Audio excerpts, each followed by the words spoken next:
Messieurs, dames, bonjour, bienvenue dans cette nouvelle vidéo. Bonjour Bastien. Bonjour Baptiste. Comment allez-vous? Très bien, et vous? Très bien aussi. Aujourd'hui, vous l'avez vu en miniature, c'est ma marque préférée. Alors préférée, non, pas vraiment. C'est BMW, mais c'est ma marque, on va dire, comme disent tous les fans de voitures, ma marque de cœur. Alfa Romeo, vous le savez. Ma voiture préférée, Bastien? La Giulia. Oui, la Giulia QV encore plus, évidemment. Voiture que je n'ai toujours pas eue, mais... Tu as eu le Stelvio. Oui, mais ça ne serait tardé. Ça ne serait tardé. J'espère. Ah ouais? Oui, j'espère qu'on la verra sur la chaîne au plus tôt possible. Donc, Alfa Romeo, pour vous, y a-t-il plus beau? Bon, là, c'est sûr, je vais recevoir des tonnes de commentaires. Y a-t-il plus beau que la Giulia? Autre question, quelle est pour vous la plus belle Alfa Romeo Underworld? Ok? Bastien, je vous demande pas, vous connaissez pas ces Alpha à mon avis. Donc, vous l'avez vu en miniature. Aujourd'hui, Bastien, c'est donc Alfa Romeo avec un budget de 10 000 euros, d'accord? Budget sympathique. Et vous allez voir qu'avec 10 000 balles, c'est l'une des marques où on trouve encore des beaux moteurs, des belles voitures rouges, très souvent, des belles jantes. En gros, une voiture, quand on est fan de l'automobile et qu'on veut une belle caisse, avec 10 000 euros chez Alfa, vous avez normalement tout ce qu'il vous faut. Au point d'une Alfa Romeo GT 1,9 litre JTD, d'accord, full option. Évidemment, elle est floutée, on ne veut pas d'ennui avec les gens qui vendent la voiture, hein, Bastien, on est d'accord. On a pris l'immatriculation qui était notée sur l'annonce et on l'a passée évidemment sur carte verticale avec quel code promo? Le code LPDD. LPDD, 20 aussi, ça marche. Faites-vous plaisir. Vous avez une petite réduction. Alors, qu'est-ce qu'on a? Tout dans le vert et on a un petit dommage, d'accord? Donc, c'est une Alfa Romeo GT. On a un kilométrage de 114 000 km. Donc là, on peut voir qu'elle a été rudement suivie, cette automobile. Et tant mieux pour celui qui va l'acheter et pour celui qui la vend. Et elle a été endommagée 2 fois en Belgique. Ça nous permet de comprendre qu'elle vient de Belgique, hein, évidemment. Donc, entre 3 000 et 5 000 euros en 2013. Et en 2015, entre 500 et 1 500 euros. Pot de zob, que dalle, c'est pas grave. Tout le monde est content, mais au moins on sait qu'elle vient de Belgique, en tout cas qu'elle y est passée. Et c'est le but de Car Vertical, c'est de connaître l'historique de sa voiture. Avant de l'acheter, c'est mieux. Après l'avoir acheté, c'est moins bien. Vaut mieux le faire avant. Ça, c'est vous qui voyez. Voilà, code promo LPDD. En description, vous cliquez sur le lien, ça vous amène directement. Sinon, comme des grands, carvertical.fr. On continue parce que je vous sens trépigner d'impatience pour trouver l'Alfa Romeo de votre budget, de votre choix et de votre cœur. Comme vous l'aviez dit tout à l'heure, on a acheté et on a revendu un Stelvio QV, motorisation, vous le savez, moteur Ferrari. Bon, on n'en est pas sur ce budget-là, on est un petit peu plus haut sur le budget, mais voiture magnifique avec un moteur et un son magnifique. Passons en tout cas à notre budget, donc à 10 000 euros. Et qu'est-ce qu'on peut avoir pour 10 000 euros chez Alfa? Et Bastien, ne tombez pas dans le piège, et vous non plus. Alfa Romeo ne rime pas forcément avec fiabilité catastrophique. Non, parce qu'on entend très souvent Alfa Romeo.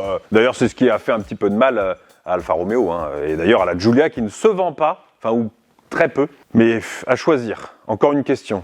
Série 3 ou Giulia? Bastien, une réponse? Une belle Giulia et une belle série 3. Donnez la réponse vous en même temps dans les commentaires. Non, je pense que je prendrais quand même la Giulia, peut-être. Ah, c'est bien. BMW, c'est très bien. Mais Giulia, voilà, il y a un petit truc, tu vois, si tu veux le petit côté original, bah tu prends une Alfa Romeo. Bref, continuons. On commence, Bastien, par la Mito. Alfa Romeo, évidemment. Donc sortie en 2008 et produite jusqu'en 2018. C'est évidemment l'un des choix évidents pour 10 000 euros, vous allez me dire. Même 16 ans après, cette voiture est tout bonnement encore très jolie. Pourtant, elle a plus de 10 ans, je viens de le dire. Alors, c'est évidemment une alternative à la Clio ou à la 208. Alors, une alternative, je trouve qu'elles n'ont aucun rapport entre elles. Hein. Voilà, encore une fois, c'est une Alfa, la Mito. Donc, c'est l'amour de l'automobile et l'amour du design. Pour la petite anecdote, Bastien, parce que je sais que vous ne le savez pas, la Mito, c'est la contraction de Milano, siège de la marque Alfa Romeo, et de Torino, là où elle est fabriquée.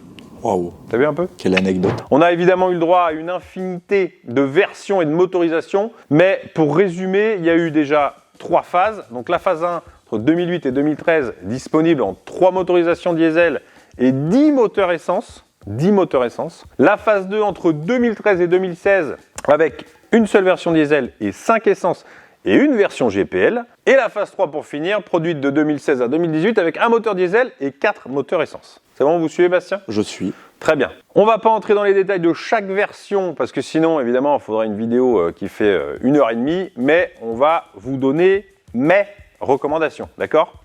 Premièrement, il y a quelques moteurs à éviter, notamment le 09 Twin Air et le 1,4 litre Multi-Air qui a connu pas mal de soucis de fiabilité. Le problème le plus connu se situe au niveau des actionneurs qui lâchent assez souvent, on en a déjà parlé dans une vidéo précédente. La consommation est également assez élevée. Le 1,4 litre MPI a également quelques soucis d'injection et de capteur.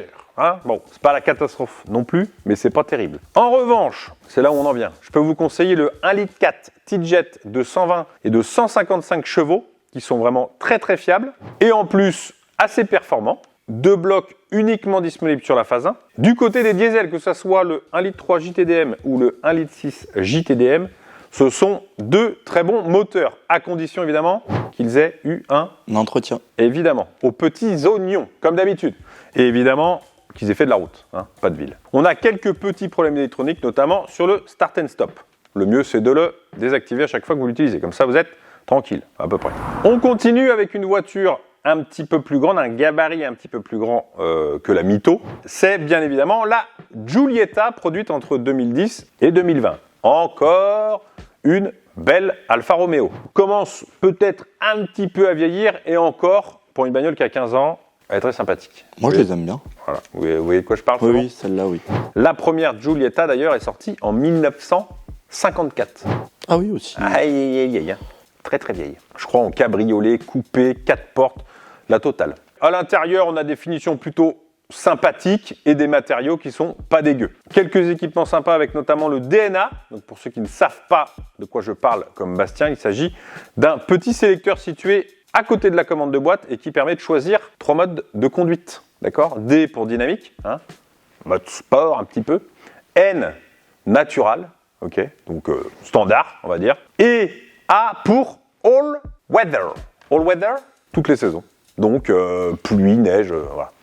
Ouais, c'est comme ça. La Giulietta a eu le droit à 2 phases. Une phase 1 de 2010 à 2016 avec 5 moteurs essence, 4 diesel et un GPL. La phase 2 de 2016 à 2020 avec 5 moteurs essence, un GPL et pas moins évidemment de 10 moteurs diesel parce que on aime les moteurs chez Alfa Romeo. Comme pour la Mito bien sûr, on évite les 1,4 litre Multi-Air et on choisit plutôt les 1,4 litre T-Jet. En essence, vous avez aussi l'excellent 1750 TBI de 240 chevaux sur la version Quadrifoglio, évidemment Verde, qui est super fiable et évidemment hyper performant. Attention simplement à la pompe à eau qui peut fuir dans de très rares cas. Côté diesel, on a toujours le 1,6 litre JTDM de 105 ou 120 chevaux dont on a déjà parlé et on a aussi le 2 litres JTDM 140, 150, 170, 175 chevaux. Ce moteur est l'évolution directe du fameux 1,9 litre JTD réputé increvable. Le 2 litres JTDM, comme je vous l'ai dit, est également un excellent moteur avec comme seul souci, comme d'habitude,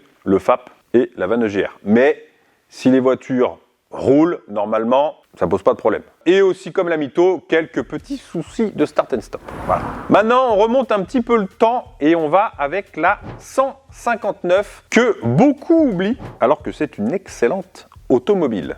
2005-2013. Déjà, niveau design, ça n'a absolument pas vieilli. Est-ce que vous voyez de laquelle je parle, Bastien? La 159 avec ses phares là. Je vois laquelle c'est, mais le problème c'est que j'ai la voiture des pires tunings dans ma tête. Ah bah c'est celle-là, oui. Donc oui, non mais alors oui.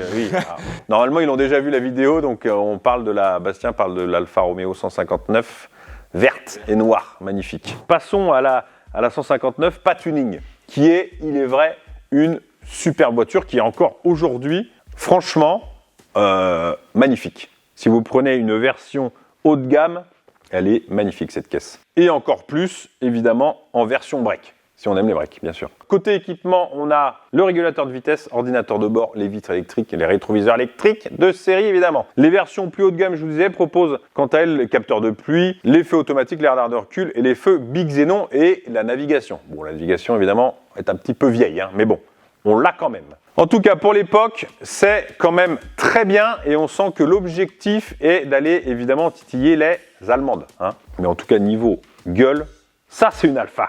Ça oui, c'est une Alfa. C'est beau, Bastien. Une vraie Alfa. Comme d'habitude, On a une ribambelle de versions et de motorisation, d'accord? On n'a pas moins de 8 moteurs essence allant de 140 à 260 chevaux et 10 versions diesel de 120 à 210 chevaux. Donc parmi toutes les versions, on a évidemment de la boîte manuelle 5 ou 6 rapports, mais aussi de boîtes automatiques. C'est important de le signaler. Donc on a la Q-Tronic, boîte à convertisseur à 6 rapports. D'après les proprios de 159, elle est très agréable au quotidien et increvable. Évidemment, toujours pareil tant que l'entretien est fait, évidemment. Et on a la Céleste Speed, d'accord? Boîte robotisée à 6 rapports, forcément beaucoup plus fragile et moins confortable que la Q-Tronic. Donc, évidemment, je vous ne la recommande pas. Côté moteur, vous avez l'embarras du choix. En essence, je vous conseille donc le 2,2 litres JTDS, 185 chevaux, d'accord? Qui n'est ni plus ni moins un moteur de chez General Motors. Fiable, mais attention à la chaîne de distribution qui a tendance à se détendre, d'accord? Maladie sur tous les JTS. Je vous recommande évidemment, bien sûr, V6 3,2 litres JTS de 260 chevaux, aussi d'origine GM, qui a les mêmes qualités et les mêmes défauts que le 2,2 litres, la sonorité évidemment en plus, c'est un V6. Et bien sûr, le 1750 TBI de 200 chevaux dont on a parlé tout à l'heure. Malheureusement, Bastien, pas de V6 Busso sur cette 159. Dommage. On peut pas tout avoir, hein. Elle était déjà la plus belle presque des Alpha, donc bon, on pouvait pas lui mettre le plus beau des moteurs. En diesel, par contre, vous avez évidemment l'excellent 1,9 litre JTDM, donc qui fait 150 chevaux à coupler à une boîte Q-Tronic, combo parfait. 159 break, 1,9 litre JTDM, 150 chevaux. Voilà, vous pouvez y aller tranquille et en plus ça consomme que dalle. Que demander de mieux? Que demande le peuple, Bastien? Posez-vous la question. Que demande le peuple? Des voitures fiables. Ça, c'est une très bonne réponse. Bravo. Vous avez également le 2 litres JTDM dont je vous ai déjà parlé et le 2 litres 4 JTDM en 5 cylindres. Privilégiez la version 210 chevaux à partir de 2007. Bien plus fiable que la version 200 chevaux. On va maintenant partir, Bastien, sur l'un des best-sellers des années 2000. Et c'est quoi? C'est la 147. Vous voyez, c'est laquelle, la 147? Non. C'est la petite qu'on voyait, on en voit quand même beaucoup moins. Mais c'est la 3 portes, 4 portes, c'est un petit peu la 308, la 307. Possible. Vous verrez ça pendant le montage. C'est ça. Produite à plus de 650 000 exemplaires. C'est tout simplement la compacte la plus vendue de la marque. Derrière, évidemment, l'Alpha Sud et son million d'exemplaires écoulés. En termes de design, c'est une vraie révolution, évidemment, par rapport à la 145. La 145, elle a pris vraiment un gros coup de vieux dans la gueule, hein. La 147, elle est encore, si vous prenez les dernières phases, bijou. 147, on va en parler juste après. La 147 a 2 phases, 2000-2004. Je sais pas pourquoi je suis 2000-2004. Ça n'a aucun rapport. Et 2004-2010. La phase 2 change complètement de design à l'avant et elle est vraiment magnifique. Bien plus jolie que la première phase. Ce qui est un peu, en général, le but. Donc chacune propose 4 versions essence et 4 versions diesel. On a aussi, évidemment, je vous en ai parlé la dernière fois, que je pensais à revendre ma Focus RS pour ça. La 147 GTA. Ah oui, c'est bon. Ouais. Je vois laquelle c'est Voilà. finalement. Celle-là, elle est... à mon avis, si je vends la Focus RS, j'achète ça. Si j'échange la Focus RS, je l'échange contre ça. S'il y a quelqu'un qui est intéressé pour échanger sa 147 GTA contre ma Focus RS, je suis prêt à discuter. Rouge ou blanc. Ah, il y a un blanc nacré aussi. J'aime vraiment trop les Alpha. La 147 GTA, quelle magnifique. Donc de 2003 à 2006. Alors évidemment, on n'est pas dans le budget, hein. Forcément, malheureusement. Mais voilà, voiture de ouf. En diesel, retournons à notre budget et à nos petits moteurs. Donc en diesel, il n'y a que le 1,9 litre JTD. Donc comme ça au moins c'est simple. Il est décliné en version 101, 110, 115, 140 chevaux sur la phase 1 et en version 101, 120, 150, 170 sur la phase 2. Ce sont évidemment d'excellents moteurs. Je vous l'ai déjà dit, le 1,9 litre JTD, c'est vraiment solide. Toujours pareil, entretien et de la route. Côté essence, on a 2 blocs 1,6 litre Twin Spark de 105 ou 120 chevaux et le 2 litres Twin Spark de 150 chevaux. Comme le nom l'indique, ce sont des moteurs Twin Park qui sont dotés de 2 bougies par cylindre. Le but évidemment est de cramer l'essence de manière plus uniforme et de gratter un petit peu de puissance en diminuant la consommation. Sur le papier c'est toujours révolutionnaire, hein, mais dans les faits on voit pas trop la différence. En plus de ça, les Twin Spark souffrent d'une terrible maladie, Bastien. Laquelle, Baptiste? La courroie de distribution, Bastien. Vous avez vu dans la dernière vidéo, il y a un gars qui vous a dit qu'il voulait pas vous entendre parler. Oui. Vous avez vu? J'ai vu. Sympa. On le mettra en le commentaire. Non, je l'ai supprimé du coup. Ah, vous l'avez supprimé? Je l'ai banni de la chaîne. J'avais dit que maintenant. Le pauvre, il est banni, quoi. Donc, pensez bien que si vous achetez ces moteurs-là, courroie de distribution a changé tous les 60 000. De manière plus globale. De manière plus globale, on a aussi une fragilité au niveau des cylindres blocs à l'avant qui tiennent très rarement plus de 100 000 km. Mis à part ça, avec un entretien minutieux, on a quand même une voiture assez fiable, je vous rassure. On continue encore avec une belle voiture. De toute façon, Alfa Romeo, c'est que des belles caisses.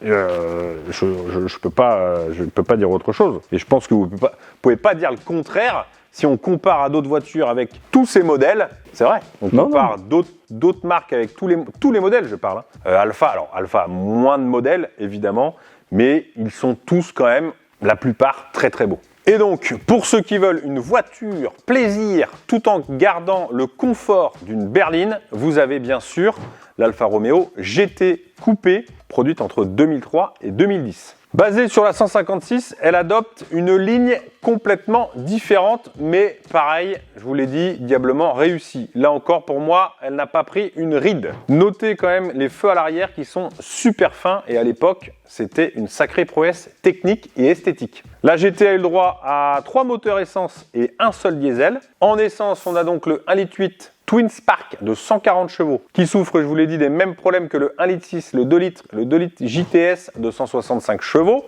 le seul disponible avec la boîte c'est Speed, et le fameux V6 Busso de 240 chevaux avec l'amour de la sonorité, l'amour du bruit. On ne dit pas bruit, on dit son. Sinon je me fais rappeler en commentaire. Et donc oui, pour 10 000 balles, vous avez la possibilité de vous offrir une Alfa Romeo GT avec justement le V6 Busso. C'est pas magnifique? Par contre, à ce prix-là, évidemment, vous aurez que des exemplaires très kilométrés. Donc forcément, qu'est-ce qu'on fait? Facture, hein. Et si vous avez le moindre doute, s'il y a des frais qui n'ont pas été faits ou quoi que ce soit, on n'achète pas, d'accord? Le seul moteur diesel disponible, c'est le 1,9 litre JTD de 150 chevaux. Celui-là, vous pouvez y aller exactement, les yeux fermés. Pas grand-chose à dire de plus, c'est une voiture très fiable, évidemment, si on en prend soin. Attention quand même peut-être à la peinture. Mais c'est à peu près sur toutes les Alphas de cette époque-là, le vernis qui dégage, hein, malheureusement. Dans notre budget, on peut aussi acheter une Alfa GTV de 95. La GTV a été dessinée par qui? Par, évidemment, celui qui dessine tout. Pininfarina. Oui, exactement. Le carrossier, vous le savez, à l'origine de la 406 coupée. Alors moi, je suis pas fan de celle-ci, de cette petite GTV, j'aime pas trop les goûts et les couleurs. Donc au cours de ces 9 années de carrière, donc la GTV aura connu 2 restylages. Un premier en 98 qui concerne notamment les bas de caisse, la calandre qui se part de chrome et le tableau de bord qui évolue légèrement. Et un second en 2003 qui est bien plus visible puisque la calandre double littéralement de volume pour coller au style des autres modèles de la gamme. Et là, elle devient un petit peu plus jolie. Ce n'est que mon avis. Notez que la GTV est également disponible en version Spider, c'est-à-dire cabriolet. Ah, Spider, cabriolet. Ouais. Au niveau des moteurs, on retrouve uniquement de l'essence avec 1,8 litre et 2 litres Twin Spark de 144 et 150 chevaux, ainsi que 2 V6 Busso, un en 2 litres turbo de 202 chevaux et le 3 litres Atmo de 220 chevaux. Alors pour 10 000 euros, ce sera compliqué, voire quasiment impossible de trouver le 3 litres. Par contre, on trouve quelques rares GTV avec le 2 litres turbo, qui est certes moins envoûtant que l'Atmo, mais qui reste tout de même très plaisant sur les routes de campagne. Et du coup, il a beaucoup de couples à bas régime. On aura tendance à moins solliciter en ville, par exemple, et donc à moins consommer, forcément. Par contre, les pièces sont évidemment plus difficiles à trouver que le 3 litres. Et évidemment, il faut faire attention au turbo. Bien respecter les temps de chauffe et attendre quelques secondes avant de couper le moteur. Côté fiabilité, en dehors de tout ce qu'on a déjà dit sur les moteurs, la GTV se montre très fiable. Beaucoup d'exemplaires dépassent aujourd'hui les 200 000 km. On continue, Bastien, avec le modèle qui a sauvé Alfa Romeo de la faillite à la fin des années 90. C'est la 156. Alfa Romeo, évidemment, on est toujours chez Alfa. Quand la 156 est présentée au grand public en 97, la marque est au bord du gouffre, Bastien. Vous voyez le gouffre? Elle est au bord. après les échecs de la 145 et de la 155. Heureusement, la berline au design signé Walter da Silva, qui a également dessiné la 147 et la 166, mais aussi un nombre d'Audi des années 2000, dont une certaine R8, plaît énormément et a même été élue voiture de l'année en 98. Elle a eu tellement de succès qu'elle s'est vendue à plus de 670 000 exemplaires jusqu'en 2007. Une époque où évidemment les berlines avaient la cote, ce qui n'est plus le cas. La 156 connaîtra, comme la 147, 2 restylages au cours de sa carrière. Le premier arrive en 2002 et concerne principalement le tableau de bord et les motorisations, tandis que la seconde débarque dès l'année suivante avec un dessin complètement retravaillé. Elle a eu aussi également la 156 Crosswagon, une sorte de version baroudeuse de la 156 Break qui confortera le succès du modèle.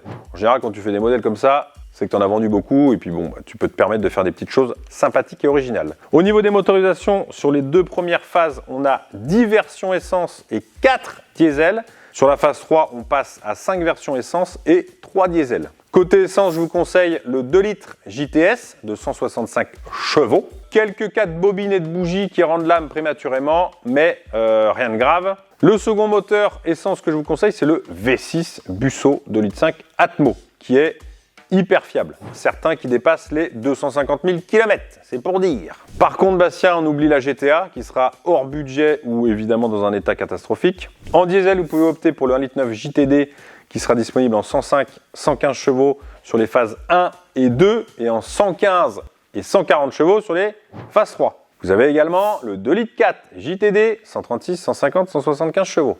On vous fera une petite note écrite pour vous rappeler de tout ça, parce que là, ça va être compliqué. Sinon, on a quelques soucis d'usure prématurée des pneus à l'avant et pas mal de voyants airbag. On a eu aussi une fragilité au niveau de la courroie de distribution sur tous les modèles, mais depuis le temps, ça a été certainement renforcé et remplacé, évidemment. Et on finit cette liste, Bastien, par peut-être la plus sous-cotée de toutes, c'est la 166. Elle sort tout juste 1 an après la 156 et se place du coup sur le haut de gamme de la marque. Et ça se voit tout de suite avec le niveau d'équipement. On a le droit notamment au régulateur de vitesse, au toit ouvrant, au siège chauffant, vitres électriques, phare xénon, un écran avec ordinateur de bord et GPS. C'est la berline routière de luxe de chez Alfa. Même si la phase 1 a pris un sacré coup de vieux, on est quand même sur un style plutôt agressif. Et la phase 2 sera présentée au salon de Francfort en septembre avec un style bien plus moderne. À l'image des restylages de la 156 et de la 147, niveau moteur, on trouvera quasiment les mêmes que sur la 156, la GTV ou la GT. On a notamment le 2 litres V6 turbo de 205 chevaux sur la phase 1, qui est assez coupleux et qui permet de moins consommer qu'un Atmo en ville. On a aussi le 2 litres 5 et le 3 litres Atmo qui sont tout à fait recommandables évidemment également, mais attention forcément à la consommation qui va devenir abyssale. Surtout si vous optez pour la boîte automatique Septronic, une boîte à convertisseur de couple à 4 rapports qui n'a de sport que le nom. Voilà, c'est tout. Le premier rapport est tellement long qu'on peut monter jusqu'à 100 km/h en première. Ouais. En mode séquentiel, évidemment. Elle n'en reste pas moins très fiable et super agréable au quotidien, avec des passages de rapport tout en douceur et en onctuosité. Faites quand même l'entretien régulièrement avec l'huile préconisée par Alfa Romeo. Une petite vidange sous les 60 000 lui fera évidemment que du bien. Sur la phase 2 maintenant, on a le 3 litres 2 240 chevaux, le même que dans les 147 et 156 GTA, avec 10 chevaux de moins. On peut encore en trouver à 10 000 €, mais attention, ça commence à se faire extrêmement rare. Si vous voulez du diesel, c'est simple, ce sera le 2 litres 4 JTD. Seul mazout disponible sous le capot de la 166, il est très agréable, surtout associé à la boîte auto. Attention quand même à la consommation, d'accord? Pour le reste, c'est très fiable. Quelques petits bugs électroniques, mais franchement, pour une caisse qui a plus de 25 ans, on ne va pas non plus exiger la perfection, surtout d'une Alfa Romeo. Voilà mon petit Bastien, pour les Alfa Romeo fiables à 10 000 €. Et vous l'avez vu, et vous le verrez pendant le montage, ce ne sont que à 95% des belles voitures. D'accord. Bon. Dites-moi en commentaire laquelle vous choisissez. Je vous l'ai déjà demandé en début de vidéo, mais dites-le moi, ça m'intéresse. Je veux savoir si j'ai des goûts de merde ou pas. Ça m'intéresse. Sur ce, à la prochaine. Abonnez-vous, la petite cloche et le like. Yes. Bye. Ciao.